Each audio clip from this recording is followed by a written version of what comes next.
All right. So let's talk about something that's very, very important and very, very interesting. Namely,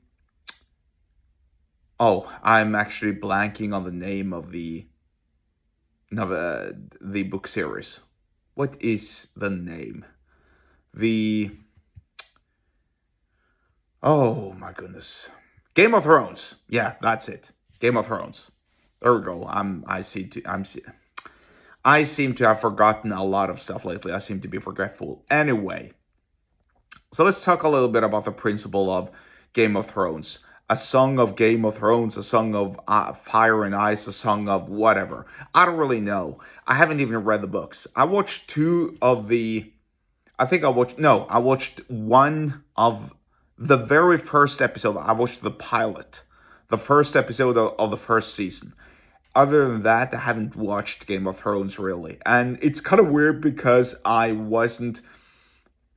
I I'm actually a very very huge fantasy or high fantasy fan. So me not watching that television show or reading those books is kind of an abnormality. But I found, in my opinion, a book series that's even better. That's called Malice and Book of the Fallen. But let's not talk about that. Let's talk about more so persuasion and money and deals, millions of dollars on the table or hundreds of thousands of dollars, and the relationship between the author and the publisher or whoever bought the rights to these books. So, long story short, here's the things how I understand them. I don't I don't claim to have proper knowledge of everything, so maybe what I'm about to tell you is wrong, but this is at the very least my understanding. Now, George R. R. Martin, who's the author of Game of Thrones, wrote, I think, the first 6 or 7 books in the series. Then some publisher or some television producer or some other company, probably some publisher, I guess, bought the rights to film the books, to monetize the books, obviously, and also to create a television show and probably movies out of those books, and also for the subsequent final amount of books. Now, here's what I think.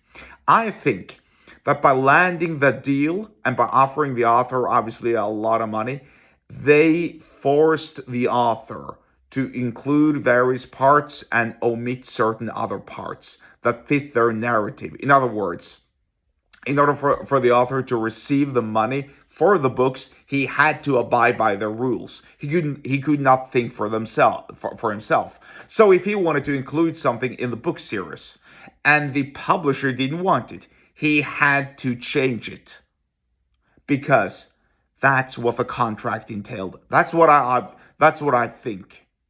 And that's I actually believe I read something about there being a dispute between the author and the publisher because the publisher had bought the rights to the two next books, or to monetize, excuse me, and to make a movie and television show out of the two next books.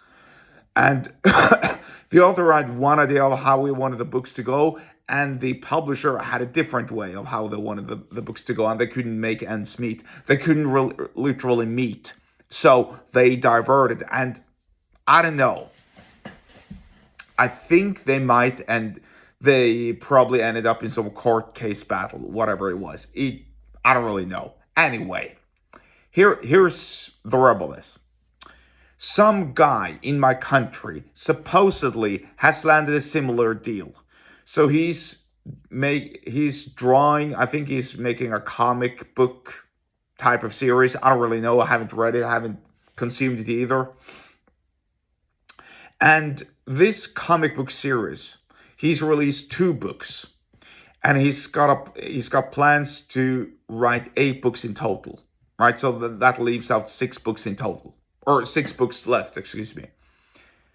And the publisher with whom he's arranged a deal has bought the right to monetize or to adapt into a film or television show the first 2 books that are being released, and all the 6 remaining books in total, all of the 8 books that are planned.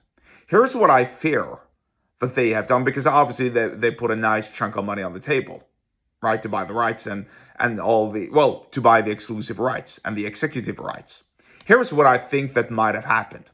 I think they might have included, excuse me, a certain clausule or a paragraph where it says, we require or we request, we demand that you write about this, right? We request that you write about this thing and not about that thing. So if we believe that what you're writing is currently doesn't fit our narrative, then you have to write about something else. That's what I think. And you can work out on your own what I mean by that.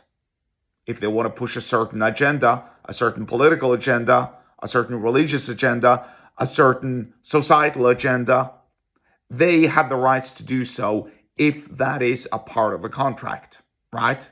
Now, I'm not saying anything. I'm not even alleging anything. I'm just suggesting that that could hypothetically, theoretically be the case if the contract has been signed. And here's the punchline. Here's the bottom line. Here's where I'm going with all of this. Obviously, this is something to watch out for. This is somebody messing with your intellectual property. If you're an author, if you're an artist, if you're some sort of a comic book writer or drawer, and you sell your rights, your exclusive rights, to a publisher or to a movie producer or some such, and you make sure to include that, hey, I'm gonna write this book or draw this comic totally on my own. You may not interfere with my agenda. If you don't make sure to include that in your contract, you could potentially be fucked. Really, just think about it. That's how they persuade you by money. And so here's the lesson, really. This is like being persuaded by a grand pair of tits from a hot girl who's really a spy for a foreign country or some such. A honey trap. Literally, that could be a potential honey trap. Again, I'm not suggesting or alleging anything. I'm just saying that hypothetically, this could be a honey trap.